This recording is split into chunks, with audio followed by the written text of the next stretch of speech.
सरवा गहना कम कहा लाया मेरे बहना ला। रे साला गहना ज्यादा लाते तो गहनावा तोनी के अपना घड़िया में कोच लेते कि तोनी के बहनिया के साथे गहनावा हमरे घरे आवाई। तोरा घरे जाई चाहे लंदन जाई समाज देखत नु कि फलाना के बेटी में हाथ में गहना गुड़िया लको।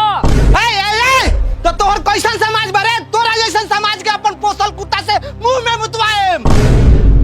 समझनी मुंह संभाल के न तो धके।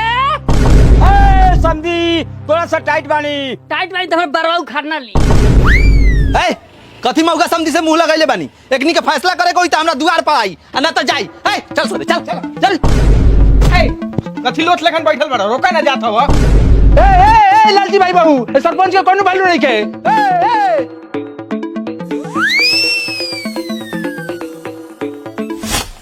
ए लालची भाई बाबू तू ढीठे समाज के मुंह पर 7 नंबर चप्पल से मारा तारू। समाज के लोग तोरे भता लेखन मौका है क्या रे? समाज के बारे में तो ना कहम लेकिन मौका भरुआ तू भरे तोहरे नटुरा बेटा आऊ। कथी का ले रे साला? बताएगा तू रात के रात कहां गायब रहलिस? आ केकरा के घर में तो ताकत हाकी चलता बताओ। आ रात के जमुनवा घर में मसा कैले रहे इहो बताओ। ओए हट लौड़ा बताओ।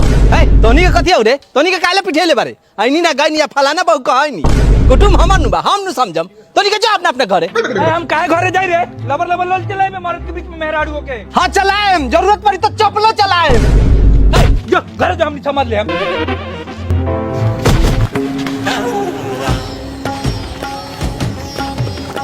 माई ए माई जमुना में तारी बबुआ रे भाग से रे लागत तो संदिनिया भूसरी मोर गल का दुनु।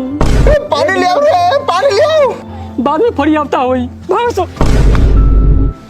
माई का बिले माई पापा लालची चाची मर गई क्या हो?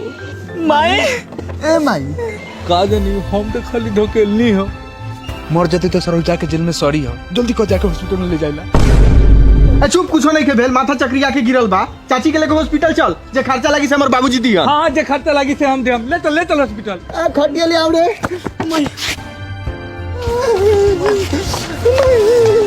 रोमा साहब हॉस्पिटल लेके चल हम पैसे कौड़ी लेके आवत नहीं।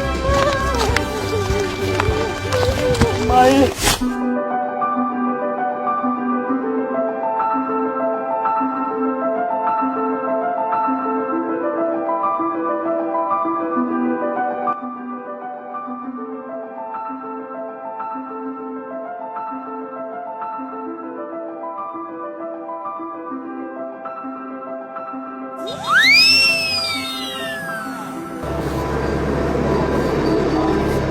कंपाउंडर साहब लालची साहब कौन नंबर रूम में बा? लास्ट पोजीशन वाला रूम में चल जाओ ऊपर। लास्ट पोजीशन वाला रूम। अरे तोर बीपी लो बा छेना के मिठाई और रोज मीट मछली चापल करो। लास्ट पोजीशन वाला रूम हो पैसा ले आल बारे? हाँ 500।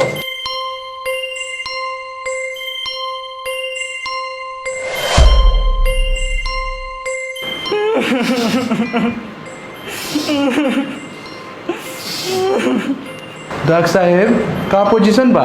पोजीशन तो बहुत खराब बा अब पैसा में 5 टप जाई। हाँ 5 मिनट पे दू डॉक्टर साहब पारा गरीब आदमी बनी फाइलू 500 में निपटा दू।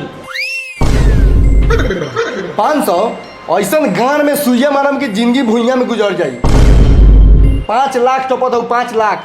5 लाख कथी के 5 लाख? अरे बाबूजी कबे से कहत नहीं पहले केस कर दिया ओकर बाद इलाज होता एकर बाप कराई। उठा बगो ले चल पहले कैसे कल जाओ। अरे डॉक्टर साहब कहे का मतलब बा कि कौन ऐसा जगह चोट लगल बा कि 5 लाख रुपया लागी? चोट तो लगल ही बा लेकिन 17 को टेस्ट करला के बाद पता चल है इनकरा लीवर में सूजन हो गल बा, किडनी में पत्थर हो गल बा, फेफड़ा में पानी भर गल बा, अब बेहिसाब शुगर बढ़ गल बा। ई सब के ऑपरेशन करे में 5 लाख रुपया तो लगबे करी।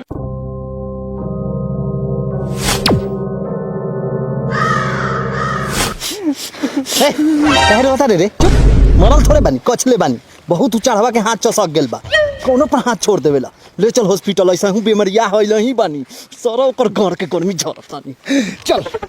हमरा धकेला से एकरा किडनी में पत्थर है लीवर में सूजन है फेफड़े में पानी हो जाई। हाँ रे तोरा ढकेले से माई के सारा बीमारी उखड़ल बा। अब बोल केस कैला के बाद इलाज कराबे कि केस कैले से पहले ही? चल बबू नार पर के 4 घटा के विचार चल। 2-3 गो टेस्ट बाकी बाटे कर दी कि छोड़ दी? ए सारा टेस्ट करा गोड़ में खाली दर्द खुजली होई ओकरो टेस्ट करो आ इलाज करो। हाथ तोरी बहन के पैसा की कमी थोड़ी बा। अरे बाप रे बाप, चुपचाप रहम कि ना तो सारा गरम के तेलवा देह पर पटा दे हम। मौका खानी मार खा के आ गेल बारन। अरे बाप रे बाप कहले बारन। धीरे चला ए कन्या, धीरे चला। आ गेल सकारी, आ गेल कुलछनी अपन लक्षण देखावे। साले सारवा चलो सबनी भाई मिल के फार्म तोहरा गाड़वा। धीरे चला ए दुल्हन, धीरे चला गंगा कटवा के बेटी, धीरे चला ए कन्या। दूर हई करिया का चुहरवा कौन है रे? तोरा पापा के सुपटल जूजी खानी मुंह है। लड़की के भाई है सरवा। अरे बाप रे बाप, कैसे हमरा बाबू के हाथ में पटाखा फूट गल रे। जानत रे माई, उ गौवा के लोग इतना बार का माथा चोदा निवारण सा, जब मारपीट से मन ना भरल तो एक हाथ में 2-3 गो बम जुड़िया के उड़ा बहन चोद। हाँ तो गनीमत मनावा की बच के चलेला, न तो हमनी के गांव में जौन बारात जाला नु ओ गांव से 2-3 गो लाश नॉर्मल निकलल है। मार तरे जमुनवा के मातारी इहो आके रंगदारिये बतियाता। बाप रे बाप, आ दीदिया रे दीदिया, आ जीजा हो जीजा। काय मारता तू हमरा सार के रे? तोरा सार के चाल हमरा लार खानी तो हौ। का कल गल्ला हमर आय सर हमर कहता हमारे गांव में जोन बरियात आवेला, बरियात में 2-3 गो लाश नॉर्मल निकलेला, तो ई बात बहन तो पिटाई ना।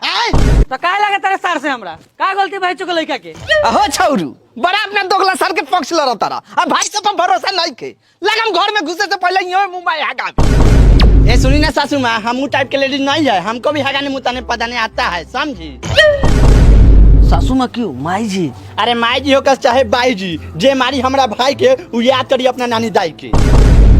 हाँ ई कहारे जमुनवा के मतारी पतोहिया गलत गछ लेनी सका। गच ले लो चाहे रच ले लो, अब तक कच लोल चलावता एकरी बहन के टीना उधारो। बारे दीदिया, तू तो अपन सुअर जैसन ससुराल हिला के रख देले। मऊ के लकड़ी का रे मुंह न तो पा न तो मुंह दिखाई में हमारा भाता का जूझ ले ली।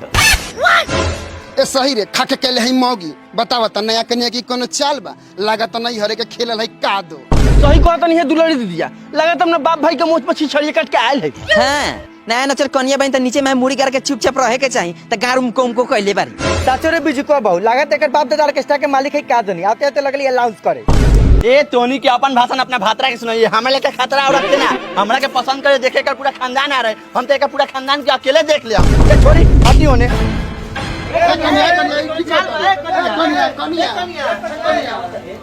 कहो लालची चा, बारात में मार भेल त भेल, आ सुना तानी की पतोहिया तोहर बड़ाल बहुत मिलल बा। ए बबुआ, सुनत तानी कि बाप भाई के मोछ पर सिछड़िया काट के आयल बा। ए बुढ़ा है, जानता है तू? जानता है बोलेगा पतों के बारे में गलत चलत। पापा आए जमुनवा भी आओ ते बाप से हिंदी बोलता। तरे सरवा नहरिया रा मेहरारू मिललू गलत सला त काथी बोलस? Super excellent. जौन साले हमरा मेहरारू के खेलकड़ी आ रोज कह देलन, ओकरा के हम अपन हग्गल गाड़ सुना दे। रे साला खराब हो तो खराबे नहीं कहता हूँ। काहे कोनो सरवा खराब कही? हम कोनो भगा के ले आयल बानी, उधार के ले आयल बानी। ये बुरन देखे गेल रहे, जौन ले आयल बानी ठोक बजा के ले आयल बानी। अब ये हमर रानी बा, जान बा, प्राण बा। ठीक है तो कहो तो लालची भाई, लड़की देखे गे रहा तो बढ़िया लड़की देखती, पैसा के चक्कर में कुछ उठा लेला। ठीक है कहता नहीं नटुडू के पापा, खाके बुढ़वा भरुआ है, गे रही पतो देखे तो मौगी से ठेला ठेली कह के एक बाल्टी रंग जगवा के आ रही घर। और मुंह में गुह लागिए गेल बा त का कल जाई, सुंघल जाई। हम बहिनिया गुह बा, सुंदर नु बा। विदाई के समय में पूरा गांव के छवारी सन रोवत रही है। का है पूरा गांव के माल वाला का? ए जमुनवा बउआ, आई ना हल्दी विधि व्यवहार करे के बा, एगो मेहरारू तो हल के ढंग धइले बा। आगे नहीं गीत गाओ सो। अरे सार के हमरा नाश्ता पानी कराओ। बाहर काहे ला, अंदरे जाके खा लेता नी। अरे भीतर कहाँ रे सरवा? घर में लेडीज है, बहन के पहुंचावे लेके घर नहीं आ रही। अरे चल बैठ बैठ, नाश्ता लेके आओ तनी, बैठ। ए माई तू भीतर जो ना, अटी पटी के मौगी से आयल हो, चोरनी नु हो, सामानों सब ब्लाउज में कस के लेके चल जाता हूँ, तो बाद में मत करिए, छाती पीटिए मत। ये मैं सामान लगे बाहर के भाषण कैले बारी। ए फटीचरा, तोनी के हम ये तेला बिना सुने आयल बानी। चल घरे बहना पिठाओ, घरे नाश्ता नहीं के बनवले। तो हमनी का करी नाश्ता नहीं खा बनवाले था। अच्छा अच्छा बहना के नाम ले लेता मुंह में पहने पेल दे। काहे रे तू समाज से बाहर बारे का दूसरा के घरे लौरो आई ते खाले बेचैन रह बेचा चुपचाप सबके घरे घरे बहने पिठाओ। हाय दादा तू क्या हुआ हो कि तोहर ऑर्डर मान ली मुखिया सरपंच कि हम लड़वा ई तोहर बाप बाड़न। तो इहो तोहर बाप बारन ई तोहर दादा बाड़न।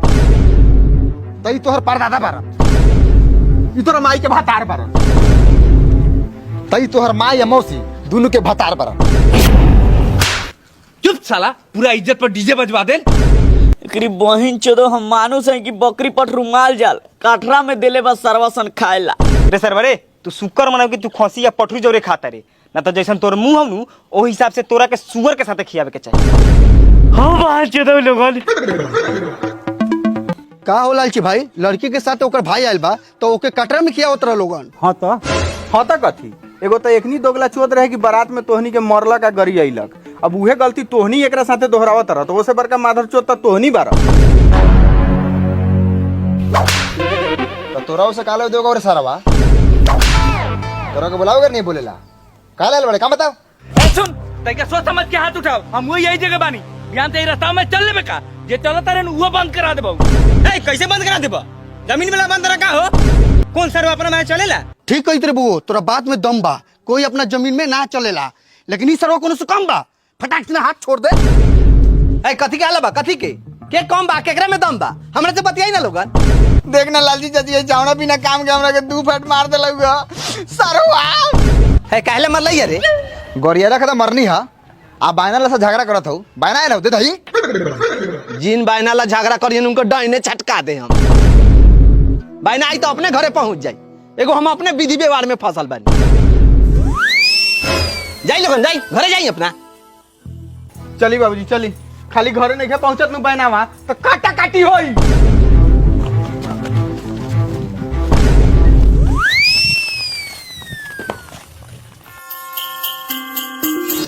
अरे बाप रे बाप डायरेक्ट चालू हो जाए कि नखरा बनेबू काहेला बखरा लगाम का ई सब रौड़े धाना जिने से मन करे ओने से भोग लगा लू। अरे हाय सरवा कुछ करे के ऊपर से सुती आज का जानी सरवा मौका बका दो मुझे काटता पहले चोरी उतार दो देह में गोरी। अरे बाप रे दुखाता जी तने धीरे करी ना। यो लगा था प्रोग्राम स्टार्ट हो गया।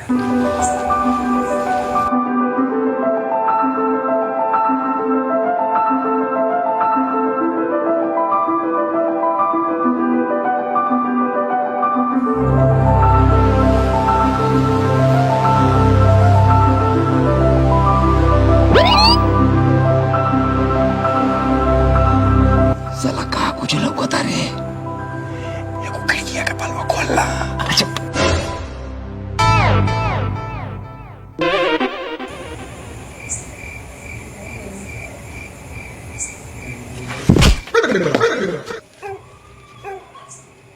अरे सरवा तू इतना रात की जगह कदर है बांचो तू नया नया देखा तेरे का ये तो हमार रोज के काम बा। गांव की एको घर हमरा से बाचल नहीं के रोज रात के निकल जाइले देखे साल भर से हम रात के सुतल नहीं की। सरवा कोनो काम में रोज रोज बियाह का नहीं करे भाग तेरी हमरा नया पुरान से मतलब नहीं के कुछ चली जैसे रे चलते यहाँ से निकलता हमारा घर की इज्जत बा हमने तुलू भाई देखा इतना दूर से साले हमको दिख रहा ही नहीं देखा भी क्या ला करी। अरे चुप चल देख ले लेकिन तोरा के देखा वाला से हमरा फायदा का होई रे फायदा तुम्हारी देखा वाला हमरा बहुत उधार रहल तू हमरा संपर्क में रहिए डेली एक से एक देखबाऊ। अभी आओ तो बियाह होई नु तो एगो टाटी हटा देबऊ पहली से बैठ के देखिए।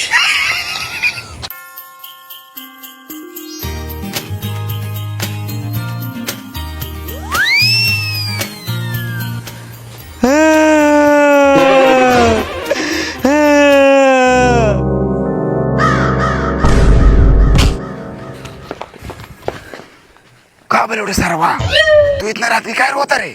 भैया बरियात में मार हमनी कोई नहीं तो हमरा दीदी के सजा का है? ए साला का भेलो? साफ साफ बोल। हमरा दीदी के जीजा जी रूम में बंद करके बड़ी मार मारत हो। हमर दीदी माई माई बाप बाप चिल्लाता।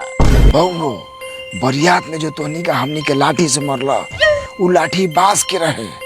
अइहे जे लाठी से तोहर दीदिया पिटाता उ लाठी मांस के हो। अब भैया तोहनी का खिड़की में का देखो तोरा? ओरे तोहर दीदी बड़ा पिटाता उहे देखतानी, लेकिन हमनी बचावे के पूरा कोशिश करतानी। तू जा बिंदास सूता जा।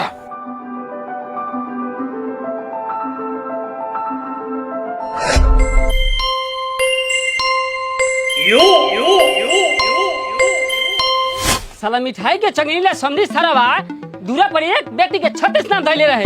यही से कलेवा में इतना मिठाई लियल बानी कि घर में धरेला जगह न मिली। अच्छा मिठाई के चंगेली लियाल बार ई सब तो ठीक बा, लेकिन समझियाना तोर कहियो थोड़े छुटी। जा समझी से गार में गार सटा के दुश्मनी खत्म कर। खबरदार ओकरा दूरा पर जाला कहला तो हम लोग उसके दूरा पर मुतेंगे नहीं। यहाँ आवे के है तो आओ, ना तो हमनी के यहाँ से चंगेली लेके वापस चल चलम सब। ए भाई एक बार फाइनल बताओ, चंगेली दूरा पर पहुंचावे के बाकी वापस गाड़ी में रखे के बा, बड़ी भारियो बा। रे सरवा से जोड़ा लेके दूरा पर ढीठे जड़ होई तुम फरिया ले हम। ए मर्द तू तो बहुत पिनका बड़ा, बारात में अकेले लाठी भाजत रहा, हम देखनी ना। चुपचाप बैठ, ऐठा मत। ए का बैठी बबिया के साथे साथे भेजले छोटका छामरा के तो दासा के साथे साथे बड़ी मार मरलन स। उ तो हमनी के जानते बानी त का हो गेल, राउत छोटका लइका सकले से दुगला बा।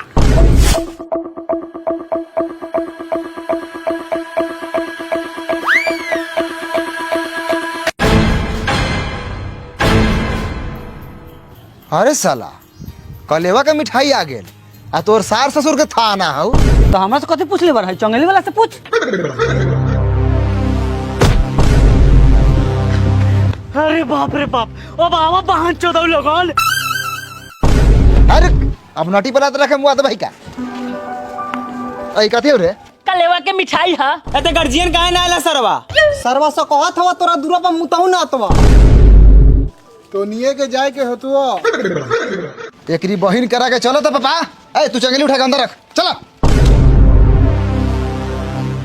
हमनी का बेटिया वाला बानी तो सरवा बुझता कि हमनी का झुक के रहम। कनकटवापुर गांव से नहीं बानी, सरव के हुक के रहम। बाबूजी ओ बाबूजी, हां बाबूजी ओ बाबूजी, का भइल? बाबूजी ओ बाबूजी, ए झिंगुरा का भइल रे? बाबूजी ओ बाबूजी, मोरवान सा। बाबूजी ओ बाबूजी, झिंगुरा बाबूजी ओ बाबूजी के साथ देखत नु बानी लोगन, सरवा से इतना मार मोर ले बाकी बाबूजी छोड़ के भयो नहीं के कहत।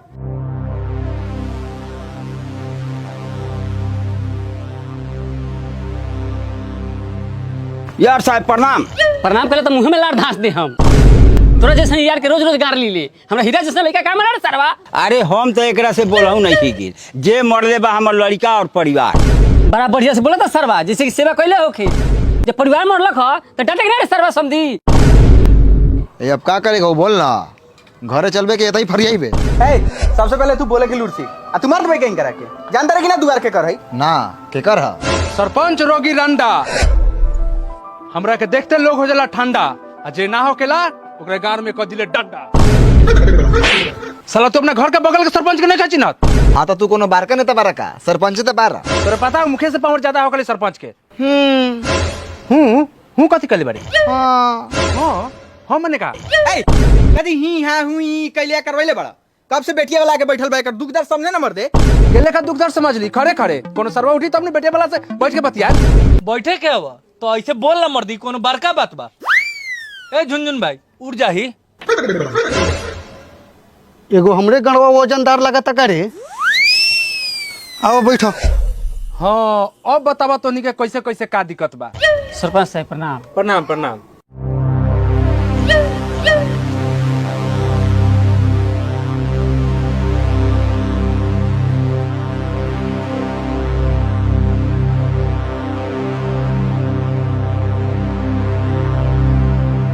ए सरवा साहब सुन के लौका रे, बोल ना का दिक्कत बा? सरपंच साहब सरवा से बोरी मार मोरले बा। तोरा के मरले बा? ना लइकवा के हमरा। तोर लइकावा तो रोते नहीं के, तू काहे रोता रे सरवा? चुप। बरियात ने पीटा पीटी ये सार लोग स्टार्ट कर लगता हमने कहा चुमा ली की बदला